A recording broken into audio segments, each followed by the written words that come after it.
संग सुञाणे न कयो ॾींदा मूं ॾेर वया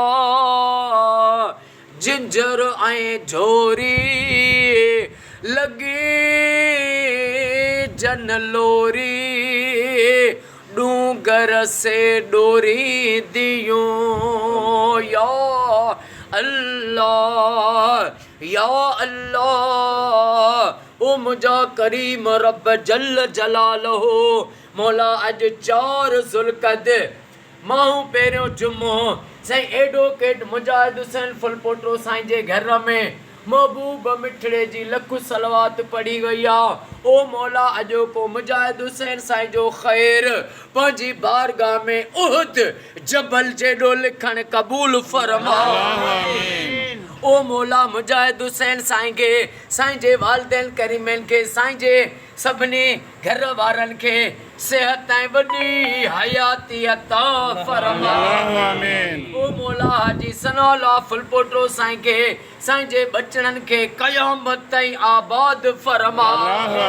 साईं रिटायर पुलिस ऑफिसर एस बाबा अली ॾिनो फुलपोटो साईं खे साईं गुलाम शबीर फुलपोटो साईं खे सेहत ऐं वॾी हयाती अता फरमा।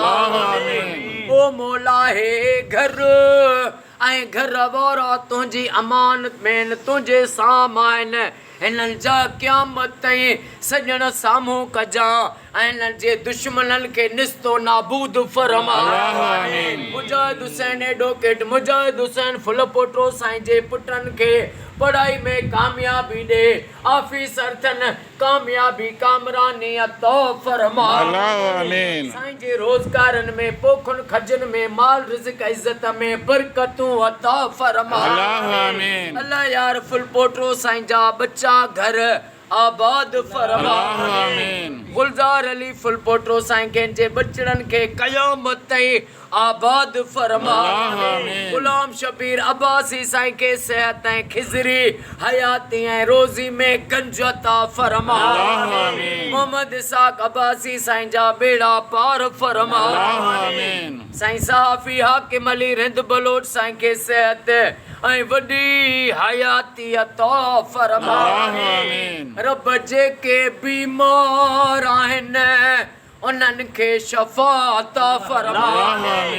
साईं फ़कीर ग़ुलाम रसूल मंगी साईं जे पोटे खे अब्दुल रऊफ़ मंगी खे सेहत ऐं वॾी हयाती अता फरमा। बे औलादनि खे औलाद अता फरमा। बीमारनि खे शफ़ा अता फरमा। महबूब जी सारी उम्मत खे फ़िरके वारियत खां बचा। ओ मौला सॼी सिंध में सॼे पाकिस्तान में सऊदीअ में ईरान में इराक़ में शाम में फ़लस्तीन में मिस्र में घर घर में लख सलवातूं पढ़ियूं वञनि ईमान वारनि जे घरनि में ऐं मोमिननि जे घरनि में लख सलवातूं थियनि इहा दुआ क़बूल फरमा। रब इमाम हुसैन जे न्याणियुनि जो वास्तो थी मुंहिंजी मदद फरमा। रब मुंहिंजी मदद फरमा।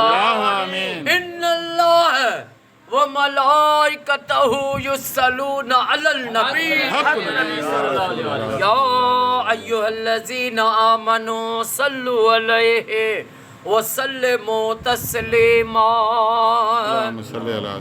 अल्लाहुम्मा सल्लि अला मुहम्मद व आले मुहम्मद ला इलाहा इल्लल्लाह मुहम्मदुर रसूलुल्लाह नारे हैदरी।